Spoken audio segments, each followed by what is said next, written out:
तो dear students, आज का टॉपिक है मोटिवेशनल स्पीच और इसे एग्जाम के पर्पज से क्लास 10 के बोर्ड का जो एग्जाम है 2023 में उस पर्पज से लाया गया है और आज का टारगेट है 400 प्लस।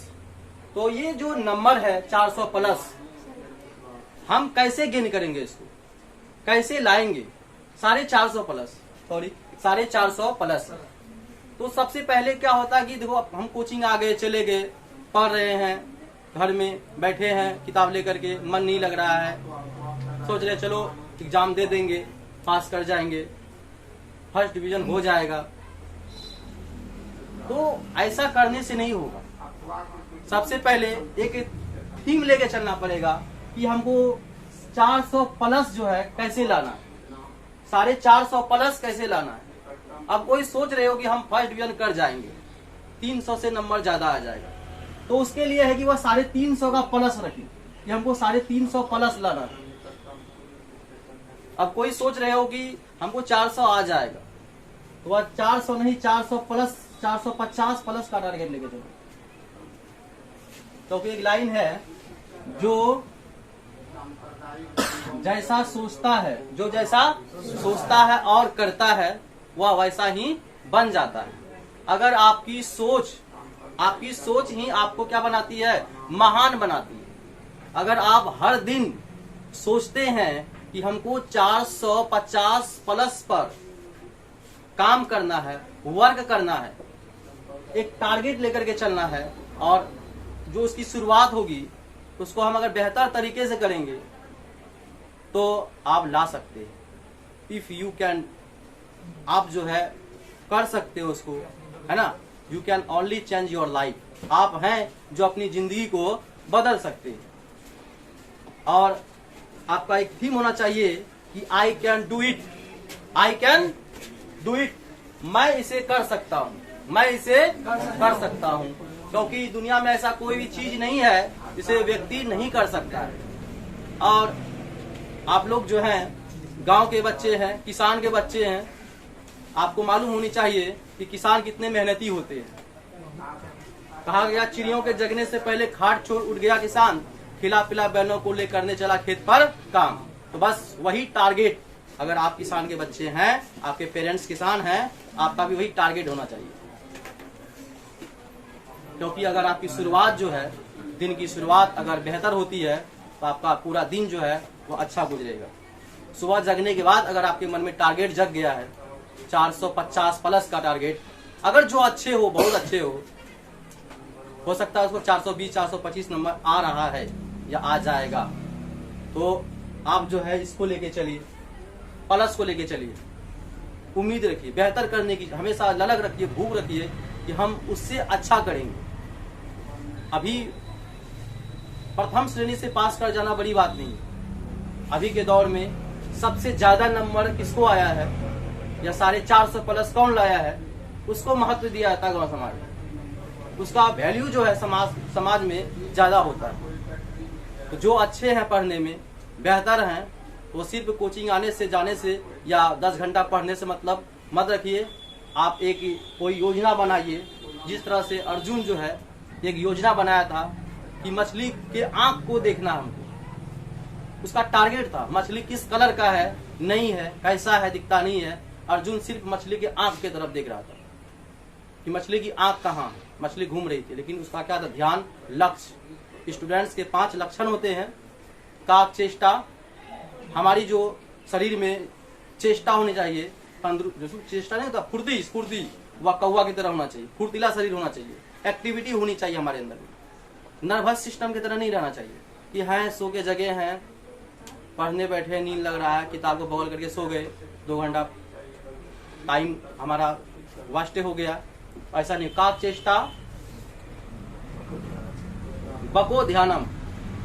जब भी पढ़ने बैठो तुम्हारा ध्यान जो है पुस्तक पर केंद्रित होनी चाहिए, क्वेश्चन पर केंद्रित होनी चाहिए 100%, और दिमाग में किसी भी तरह का ख्याल नहीं रहनी चाहिए, तो ही तुम सही तरीके से पढ़ पाओगे। नहीं ऐसे बैठे हैं, पढ़ रहे हैं, 2 घंटा हो गया, चलो दूसरा सब्जेक्ट निकालो, पढ़ो। नहीं, हम जो पढ़े उसमें तुमको खुद लगेगा आत्मसंतुष्टि मिली या नहीं मिली।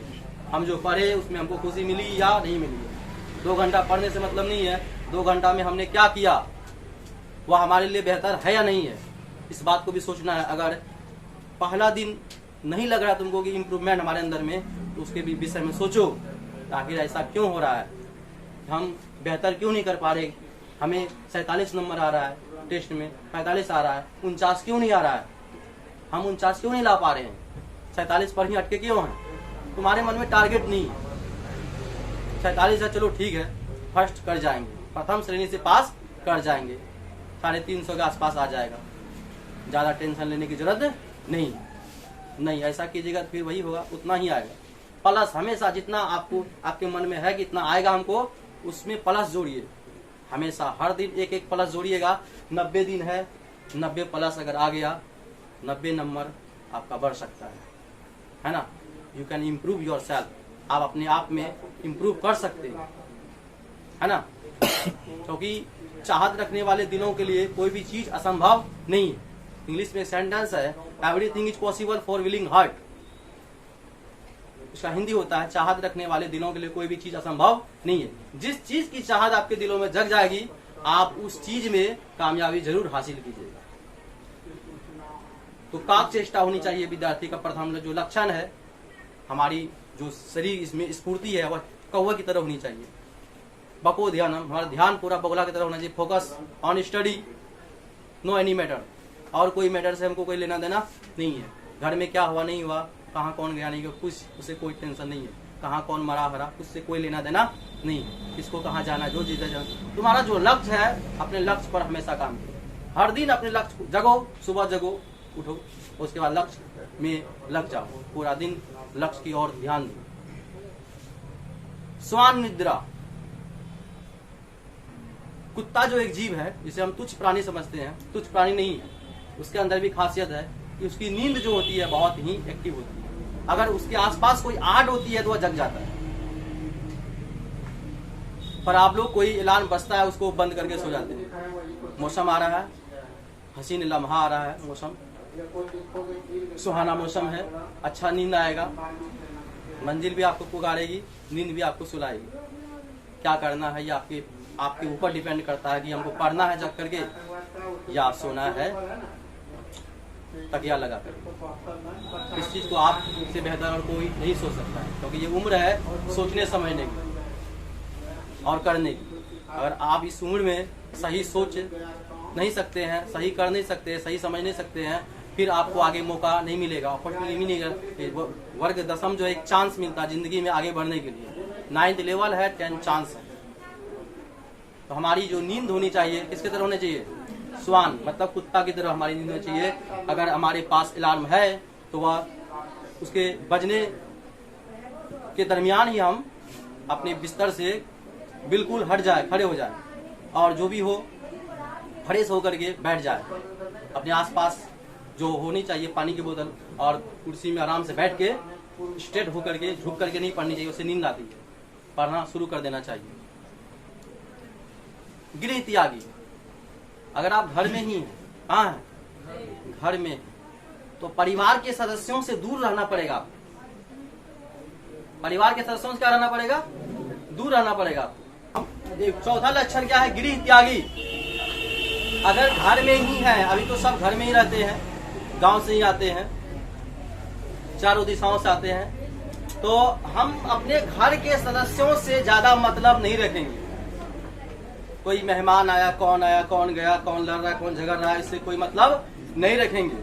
अपना स्टडी जो है, टेबल जो है, कुर्सी है, वहां बैठेंगे, जो जिस वक्त खाने का टाइम हो खाएंगे पिएंगे, जो एक्स्ट्रा वक्त है थोड़ा बहुत मनोरंजन भी करेंगे।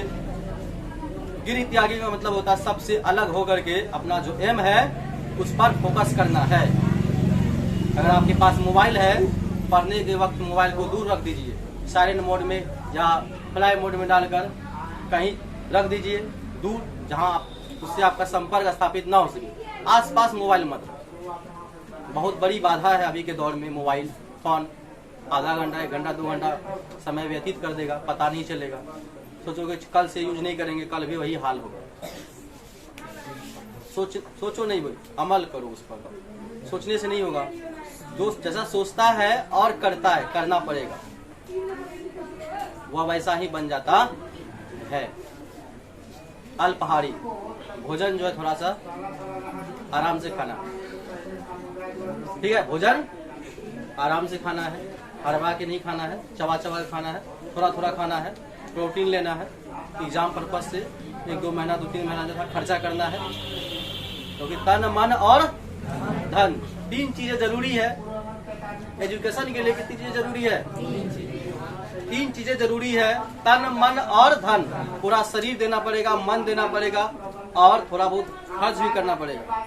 तो थोड़ा बहुत अगर आपको लगता है कि हमें एक्स्ट्रा चाहिए, प्रोटीन चाहिए, तो मार्केट से आप कुछ ड्राई फ्रूट्स वगैरह रख सकते हैं खाने के लिए। 2-3 महीने कुछ खर्च कीजिए, एक बार सर्टिफिकेट बन जाएगा तो फिर जिंदगी भर के लिए वो चेंज नहीं होगा। तो यही 90 डेज है। आप अपने सर्टिफिकेट में कितना मार्क्स चाहते हैं? If you can do it. अगर आप चाहते हैं, आप कर सकते हैं, और चाहिएगा तो। क्योंकि एजुकेशन ही एक ऐसा विपन है, कहा जाता है education is the most important weapon which you can use to change the world. आप शिक्षा के माध्यम से पूरी दुनिया को, पूरी कायनात को बदल सकते हैं।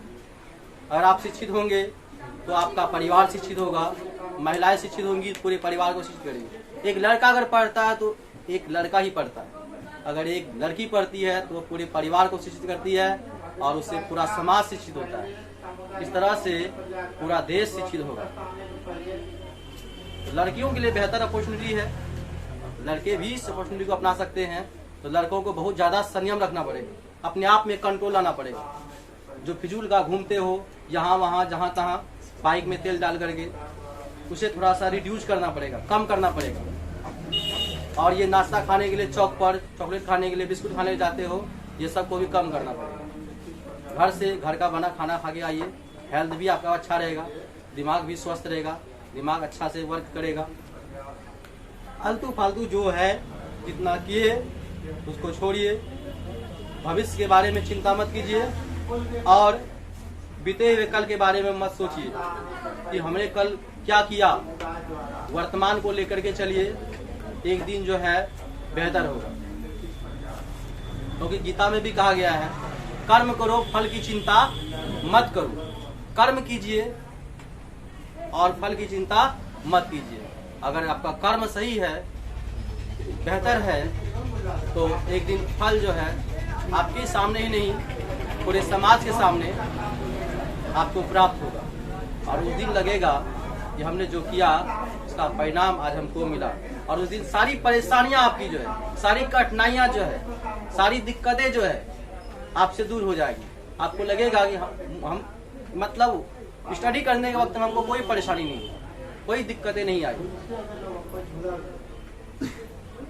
क्योंकि जब हम मेहनत करते हैं तो मेहनत का जो इंसान होता है उसके जीवन में बाधाएं आती है, चुनौतियां आती है, चैलेंजेस आती है। अगर हम चैलेंज को स्वीकार नहीं करते हैं तो फिर हम एक सफल व्यक्ति नहीं बन पाएंगे। तो चुनौतियां, बाधाएं हमें रोकने के लिए आती है जीवन में। अगर हम उसका मुकाबला डटकर नहीं करेंगे तो फिर हम उससे हार जाएंगे और हम कमजोर कहलाएंगे। तो चुनौतियों का सामना कीजिए, डटकर मुकाबला कीजिए, बाधाएं जो आती है उसको दूर कीजिए। तो हर समस्याओं का समाधान है। गौतम बुद्ध ने भी कहा है, दुख है तो दुख का कारण है और दुख का निवारण है। अगर आप सोच रहे हैं कि हम अच्छे से नहीं पढ़ पा रहे हैं, उसका वजह होगा कि आप स्टडी नहीं कर रहे, अध्ययन नहीं कर रहे हैं। उसको निवारण कीजिए, मतलब उसका निष्पादन कीजिए, उसका समाधान ढूंढिए, उसका हल ढूंढिए और उस पर काम कीजिए प्रत्येक दिन। अब हर एक दिन आपके लिए जो है एक मौका है, एक अपॉर्चुनिटी है। अगर उसका आप सही से इस्तेमाल करते हैं 90 डेज में, तो आपको अच्छा परिणाम मिलेगा। इससे आपके परिवार का भी नाम रोशन होगा, आप अपने परिवार का भी नाम रोशन कीजिएगा। आपके माताएं पिताओं का सम्मान जो है, सिर जो है गर्व से ऊंचा हो जाएगा कि हमने अपने बच्चों के पीछे जो खर्च किया और हमारे बच्चे ने उसका अच्छा परिणाम दिया। फिर आपको जहां से भी होगा आपके गार्जियन जो है आपको बाहर पढ़ने के लिए भेजेंगे, या फिर आप किसी इंस्टीट्यूट में आगे की पढ़ाई कीजिएगा। कोई भी सब्जेक्ट कमजोर नहीं होता है, सब अपने आप में अलग उसकी एक पहचान होती है। हमारी सोच जो होती है छोटी होती है, कोई सब्जेक्ट छोटी नहीं होती है, क्योंकि न्यू एजुकेशन पॉलिसी में ये सब्जेक्ट की बाधाओं को दूर कर दिया गया है। साइंस, आर्ट्स, कॉमर्स को ही दूर किया गया, क्योंकि समाज में होता है कि कोई साइंस रखता है उसको अच्छी निगाहों से देखा जाता है, कॉमर्स रखता है थोड़ा कम निगाहों से देखा जाता है, आर्ट्स रखता है उसको हे दृष्टि देखा जाता है। ऐसा कुछ भी नहीं है। एक आर्ट्स के स्टूडेंट्स भी यूपीएससी सबसे उच्च स्तर का इम्तिहान होता है, एग्जामिनेशन होता है यूपीएससी, डीएम के सामने प्रधानमंत्री भी खड़े रहते हैं, जिला का मालिक तुम्हारे सामने पीएम भी खड़े रहेंगे। पीएम 5 साल के लिए बनते हैं, डीएम बनोगे तो तुम लाइफ टाइम के लिए बनोगे। तो सोचो किसी भी सब्जेक्ट को कमजोर नहीं आंकना चाहिए, कमजोर नहीं समझना चाहिए। और जो हमारा सब्जेक्ट होता है, हर सब्जेक्ट अपने आप में उसकी एक अलग पहचान है। हिंदी है, उर्दू है, स्कोरिंग सब्जेक्ट है, उसके पीछे हम मेहनत करेंगे, एक घंटा देंगे उसके पीछे। स्कोरिंग सब्जेक्ट है, अच्छा स्कोर आएगा, थोड़ा सा मेहनत करना उसके पीछे और अच्छा स्कोर ला करके देगा। कीजिए, आप कीजिएगा, आपको खुद लगेगा टेस्ट में कि नहीं हम अच्छा कर रहे हैं। तो आज इतना ही रहने देते हैं, फिर नेक्स्ट वीक जो है नए बातों के साथ आपके सामने हाजिर होंगे। तब तक के लिए आपको धन्यवाद।